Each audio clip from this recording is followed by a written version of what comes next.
Assalamualaikum warahmatullahi wabarakatuh. Kembali lagi bersama Pak Ken dalam belajar IPA jadi asik dan menarik. Oke, kali ini kita akan membahas tentang bab cahaya dan alat optik. Nah, mungkin kalian udah tidak asing ya dengan cahaya dan alat optik. Sekarang kita akan bahas tentang bab ini. Oke, pertanyaan pertama, apa itu cahaya? Ada yang sudah tahu? Ya, pasti dari kalian udah banyak yang tahu ya. Cahaya udah pernah lihat juga cahaya matahari misalkan. Kita bisa lihat. Nah, sekarang kita akan bahas tentang itu. Oke, pengertiannya dulu nih. Cahaya itu apa? Cahaya adalah gelombang elektromagnetik yang merambat lurus dengan panjang gelombang atau lambda berkisar 4.000 sampai 7.000 angstrom dan dapat merambat tanpa medium atau zat perantara. Perlu kalian tahu, 1 Armstrong itu sama dengan 10 pangkat min 10 meter. Nah, kecepatannya di ruang hampa, cahaya itu bisa merambat dengan kecepatan sekitar 3 kali 10 pangkat 8 meter per sekon. Jadi kalau bisa kalian bayangkan, 1 detik, cahaya itu bisa merambat sekitar 300.000 kilometer. 1 kedipan mata berarti ya, sekitar 300.000 kilometer gitu. Nah, sekarang di bab ini yang akan kita bahas yang jelas tentang cahaya. Nah, dari pertama dulu, tentang pengertiannya tadi udah ya. Dan sifat cahaya, kemarin kita udah bahas di materi gelombang. Itu ada cahaya bisa dibiaskan, bisa dipantulkan. Kemudian setelahnya kita juga akan bahas tentang yang namanya cermin. Ada berapa cermin di sini? Ada 3 cermin. Ada cermin datar, cermin cekung, dan cermin cembung. Nah, kita juga akan bahas tentang yang namanya cermin. Cermin itu bisa memantulkan cahaya. Nah, kita akan bahas juga tentang yang namanya pemantulan. Nah, sekarang pemantulan cahaya. Ada bunyi hukumnya nih, hukum pemantulan cahaya. Bunyinya apa? Yang pertama, sinar datang, garis normal, dan sinar pantul terletak dalam satu bidang datar. Bunyi yang kedua, besarnya sudut datang sama dengan sudut pantul nih. Bapak kasih visualisasinya di bawah ini. Nah, di sini kita bisa ngelihat bahwa di sini ada sinar datang nih. Ada misalkan kalian punya senter. Ini ada kaca, ada cermin. Nah, cermin datar. Ada senter, kalian arahkan ke cermin, maka akan terbentuk yang namanya garis normal ini yang ke atas. Nah, antara garis normal sama sinar datang akan terbentuk yang namanya sudut datang. Nah, mantul nggak sinarnya? Mantul. Makanya sinar dari sini mengarah ke bidang pantulnya si cermin, kemudian dia akan memantul mengarahkan sinar pantul. Ada sudut datang, I kita sebutnya, ada sudut pantul, kita sebutnya R. Lah, bunyi hukum pemantulan cahaya, sinar datang, garis normal, dan sinar pantul terletak pada satu bidang. Itu yang pertama ya. Yang kedua, sudut datang sama dengan sudut pantul. Jadi kalau sudut datangnya 30, sudut pantulnya juga 30. Seperti itu. Paham ya anak-anak? Berdasarkan bidang pantulnya, pemantulan cahaya dibedakan menjadi berapa? Ada 2 macam. Ada pemantulan baur dan pemantulan teratur. Bedanya apa nih? Kalau pemantulan baur, cahaya itu jatuh pada bidang yang kasar. Biasanya permukaannya itu tidak rata. Kalau pemantulan teratur, di sini ya, cahaya jatuh pada bidang yang licin atau biasanya datar. Rata ininya. Kemudian, ciri yang kedua, pada pemantulan baur akan dipantulkan dengan arah yang tidak menentu. Kenapa seperti itu? Karena tadi Bapak bilang, di pemantulan baur, bidang pantulnya berupa bidang yang tidak rata. Makanya, cahayanya akan dipantulkan dengan arah yang tidak menentu. Nah, kalau pada pemantulan teratur, karena bidangnya datar, berarti sinar pantulnya akan diarahkan dengan arah yang teratur. Kayak kita, Bapak kasih gambarannya nih. Gambarannya seperti ini. Ini ada gambar A yang sebelah kiri sini. Ini gambar yang B. Nah, mana yang teratur, mana yang baur tadi?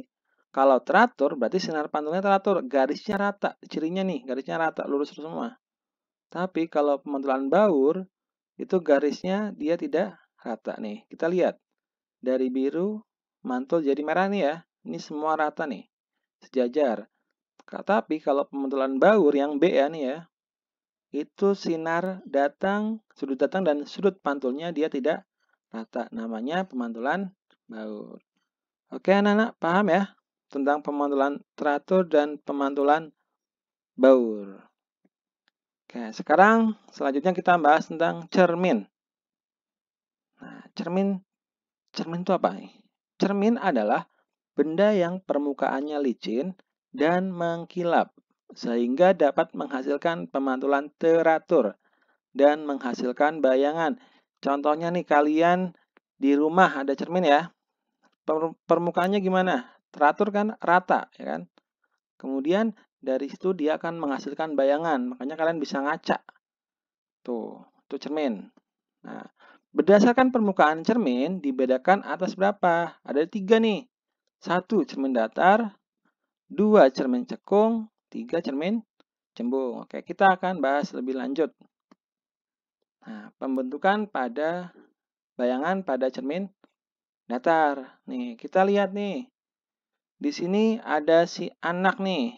Anak lagi ngaca nih di depan cermin. Ini cerminnya yang tengah ya, yang ini. Nah, dia mau bercermin di depan kaca dengan jarak tertentu nih. Dari sini ke sini punya jarak ya. Berarti bayangan juga punya jarak nih. Dari cermin ke bayangan juga punya jarak. Nah, pada cermin datar, bayangan pada cermin datar nih, si bayangannya ini, itu sifatnya apa? Sifatnya maya. Kemudian apa lagi? Tegak. Ada maya, ada nyata. Ada tegak, ada terbalik. Kemudian, sama besar nggak? Iya benar, sama besar.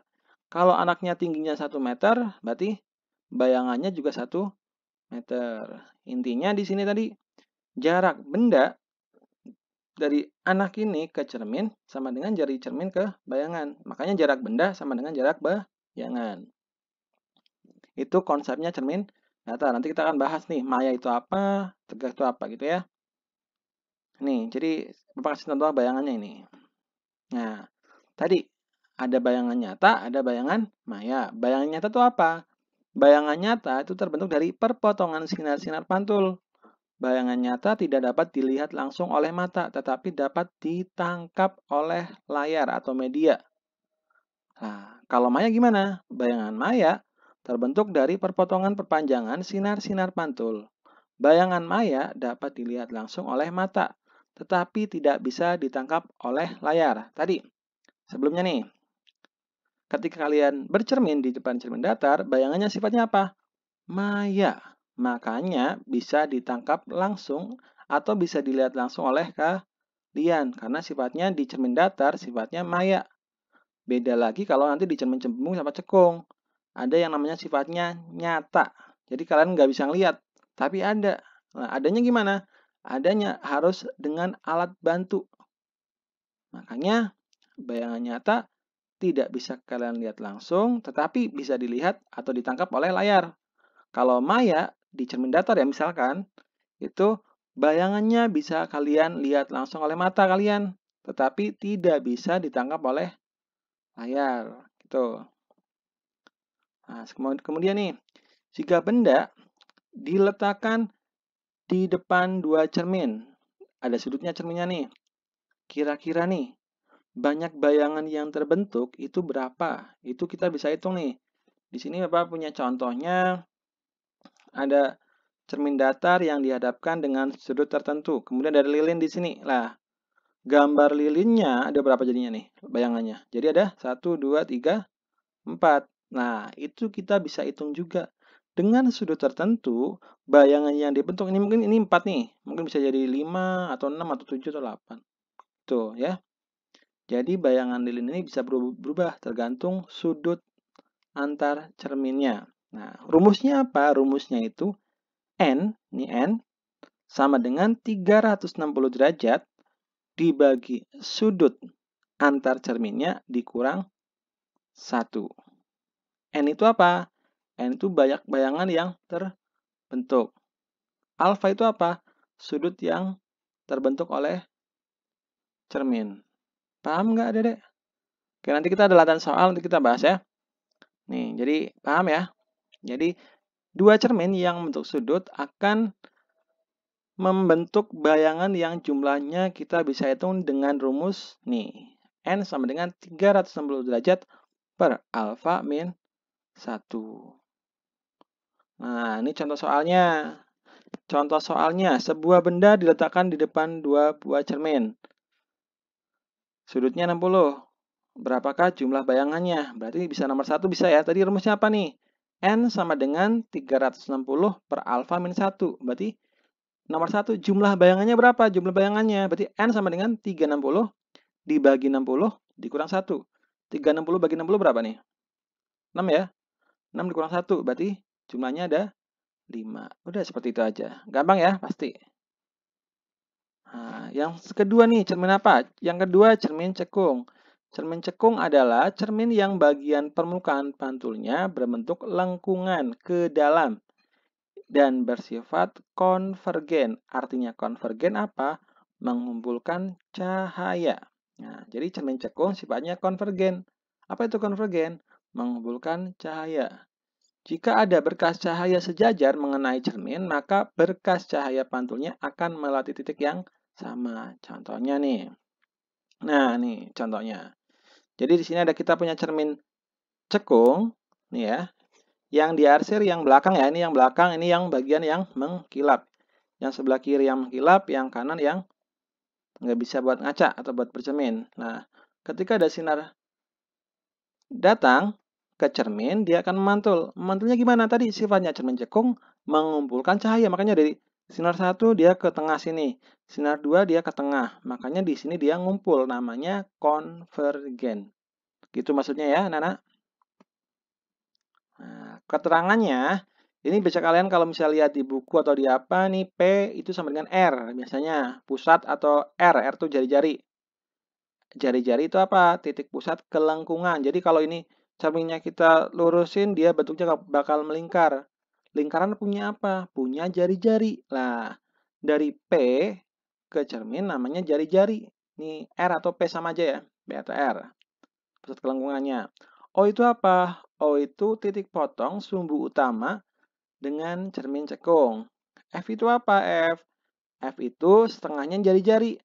Artinya apa? Titik fokus. Jadi kalau jari-jarinya 10, berapa fokusnya? Fokusnya tinggal dibagi 2. Sama dengan 5. Nah, itu cermin cekung. Nah, kita bahas tentang sinar-sinar istimewa. Yang pertama, pada cermin cekung, berkas sinar datang sejajar sumbu utama akan dipantulkan melalui titik fokus. Jadi gambarnya seperti ini. Ketika kalian punya senter, senternya kalian arahkan ke cermin cekung, maka dia akan memantul. Nah, ketika memantul, arahnya akan melewati yang namanya titik fokus. Seperti ini bentuknya. Jadi lurus, datar, terus arahkan ke fokus. Itu sinar yang pertama.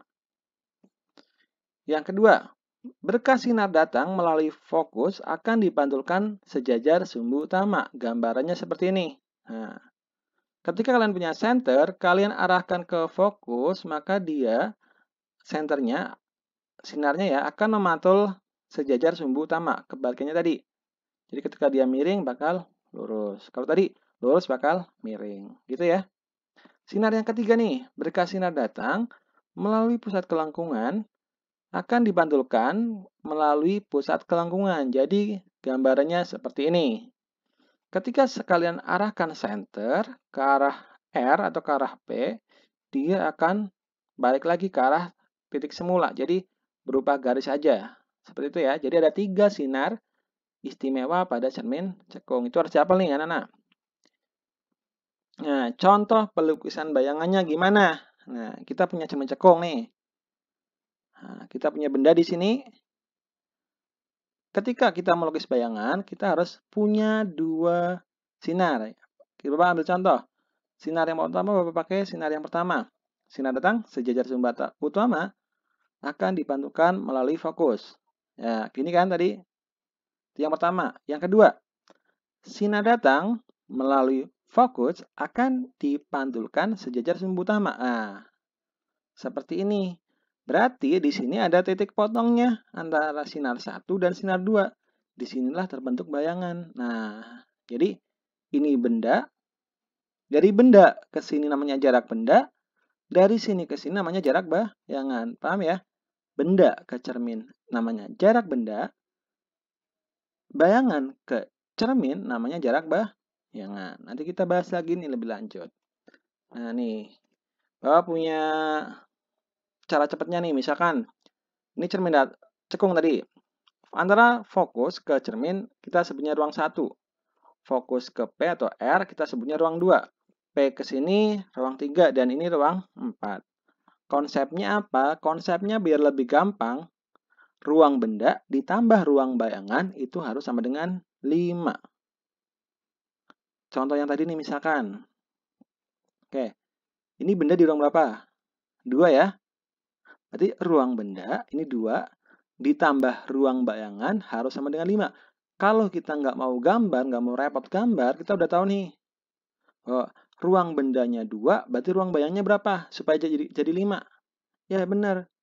Ruang bayangannya harus di 3. 2 tambah 3 sama dengan 5. Paham ya seperti itu ya? Nah, oke. Itu konsep yang pertama. Ruang benda tambah ruang bayangan sama dengan 5. Kalau bendanya di ruang 1, berarti bayangannya di ruang berapa? Benar, di ruang 4. Tuh ya. Dan begitu juga sebaliknya. Kemudian, bayangan yang terletak di belakang cermin sifatnya maya. Kalau bayangan yang terletak di depan cermin sifatnya nyata. Gitu ya. Nah, berarti kalau tadi bayangannya terletaknya di mana? Di depan cermin. Ini sifatnya apa? Benar, sifatnya nyata. Kalau nyata pasti dia terbalik. Jadi dari soal ini bendanya di sini, bayangannya di sini. Berarti bayangannya sifatnya nyata, ya kan? Karena di depan cermin terbalik dan diperbesar. Kenapa? 2 ke 3 lebih gedean siapa? Lebih gedean 3. Makanya ini nyata, terbalik, dan diperbesar. Seperti itu ya. Oke. Selanjutnya, ini ada persamaannya nih pada cermin cekung. Harus dihafal juga nih. Yang pertama, untuk menghitung fokus. Rumusnya fokus 1/F sama dengan 1/S tambah 1/S aksen. Tadi Bapak ingetin ya. Fokus itu sama dengan jari-jari tinggal dibagi 2, namanya fokus. Nah, F-nya fokus, S-nya itu jarak benda, S aksennya jarak bayangan. R-nya tadi jari-jarinya. Nah, satu lagi rumusnya nih yang penting. Ada rumus 1/F, ada rumus perbesaran M. M rumusnya bisa S aksen per S, atau mungkin kalau ada tinggi itu H aksen per H. Aksen itu menandakan dia itu bayangan. Nanti kalau S aksen, jarak bayangan. Kalau S, jarak benda. Gitu, paham ya? Terus, jangan lupa juga, kalau misalkan di bagian M ini, perbesaran ini, nilainya nanti dihitungnya negatif, artinya apa negatif? Negatif itu sifatnya maya. Kalau maya, dia apa? Tegak atau terbalik? Maya pasti dia tegak. Nah, gampangannya gini. Kalian punya teman nggak namanya Maya? Nah, si Maya jalannya tegak atau terbalik? Iya, benar. Si Maya jalannya pasti tegak. Nggak mungkin si Maya terbalik. Gitu ya. Jadi Maya pasti tegak. Gitu. Itu rumusnya. Nah, sekarang ada contoh soalnya nih. Silakan kalian kerjakan sendiri latihan di rumah. Buat latihan ya. Buat ngasah kemampuan kalian. Ini bahwa udah ada jawabannya. Ini ada min 6 ya. Sekalian jawab sendiri. Itu ya. Oke, lanjut. Yang selanjutnya, yang ketiga, itu cermin cembung. Contohnya misalnya pada spion motor, spion mobil loh.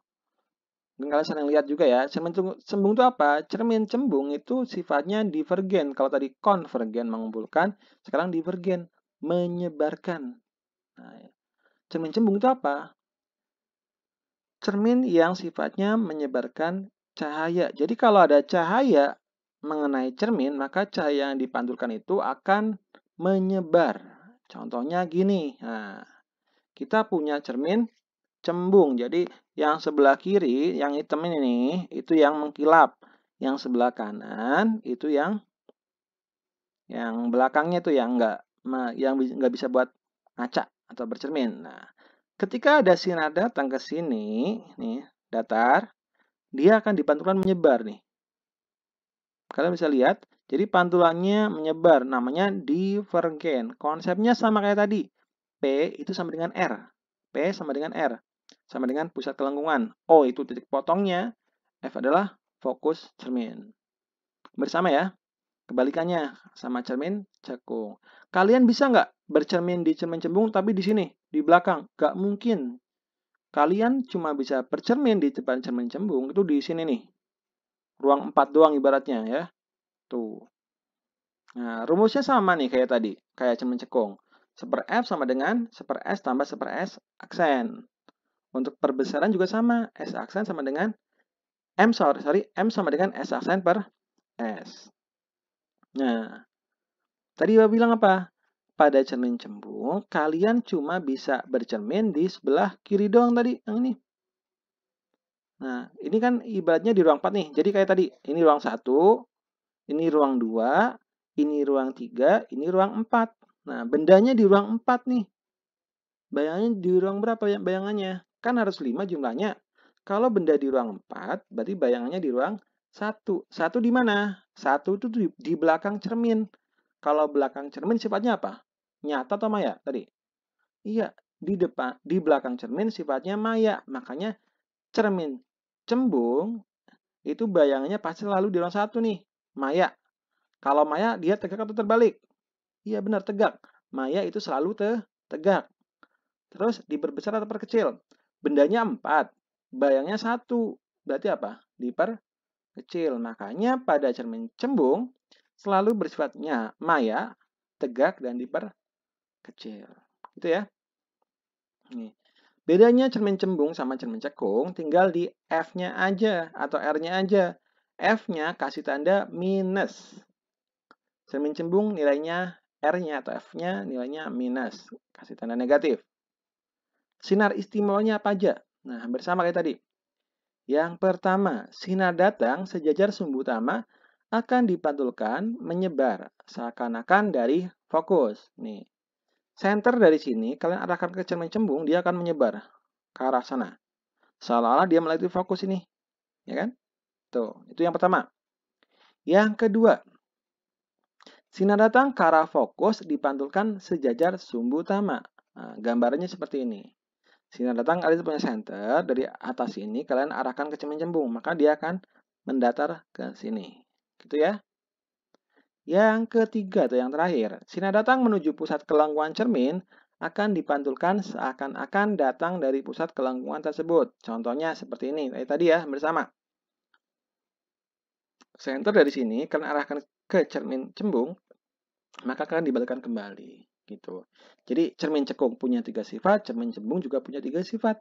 Itu yang harus kalian pahami. Tapi konsepnya tadi apa? Kalau mau cara cepatnya nih, ruang benda tambah ruang bayangan harus sama dengan 5. Apalin ruangannya, ruang 1 mana, ruang 2 mana, ruang 3 mana, ruang 4 mana. Kalau bayangan di belakang cermin itu maya, bayangan di depan cermin sifatnya nyata. Seperti itu ya. Oke, anak-anak paham ya? Contohnya seperti ini nih, gambarin. Bendanya itu di sebelah sini kan, depan ya. Bendanya di sini, di ruang 4 berarti nih. Ingat, kalau ngelukis bayangan harus pakai 2 sinar. Ini sinar yang pertama. Yang pertama nih. Sinar datang sejajar sumbu utama, sini, garis sini, akan dipantulkan seolah-olah melewati fokus. Berarti dari fokus dia tarik ke sini, ke atas sini. Kemudian yang kedua, sinar datang menuju fokus akan dipantulkan sejajar sumbu utama. Nih. Di mana perpotongannya? Di dalam sini. Nah, benar nggak sifatnya maya? Benar, karena dia di belakang cermin. Jadi sifatnya maya. Maya pasti ditegak ya. Maya, terus tegak, terus diperkecil atau diperbesar. Nih, bendanya segini, bayangnya segini. Berarti diperkecil. Gitu ya anak-anak? Paham? Ya, oke, semoga paham. Di sini ada soal juga, silakan dikerjakan buat latihan soal, buat memperdalam ilmu tentang cermin ini. Oke? Terima kasih. Ini sekian pembahasan cahaya, sekilas saja. Pembiasan cahaya itu apa? Pembiasan nih, cahaya itu bisa membias. Artinya apa? cahaya itu bisa dibelokkan. Nah, biasanya kenapa? Terjadi biasanya karena cahayanya itu melewati dua jenis zat. Misalkan kalian punya air, kemudian dimasukkan gelas, ada pensil, masukkan air tersebut, gimana? Bengkok nggak? Iya, bengkok. Itu namanya pembiasan, pembelokan cahaya. Kenapa? Karena ada indeks bias medium. Nah, indeks bias medium itu apa? Perbandingan dari cepat lambat cahaya di udara dan medium medium lain, atau air, kaca, atau lensa. Gitu ya, tentang pembiasan cahaya. Nih contohnya tadi, ada gelas, dimasukkan air, kemudian dimasukkan pensil, maka kalian akan melihat pensilnya tampak patah gini, namanya pembiasan. Nah, ada juga hukumnya nih, hukum Snellius. Sinar datang, sinar bias, dan garis normal terletak pada satu bidang datar. Itu, oke. Mungkin cukup sekian dulu untuk subbab cermin dulu ya. Nanti setelahnya untuk subbab lensa akan dibahas di slide yang selanjutnya. Terima kasih. Wassalamualaikum warahmatullahi wabarakatuh.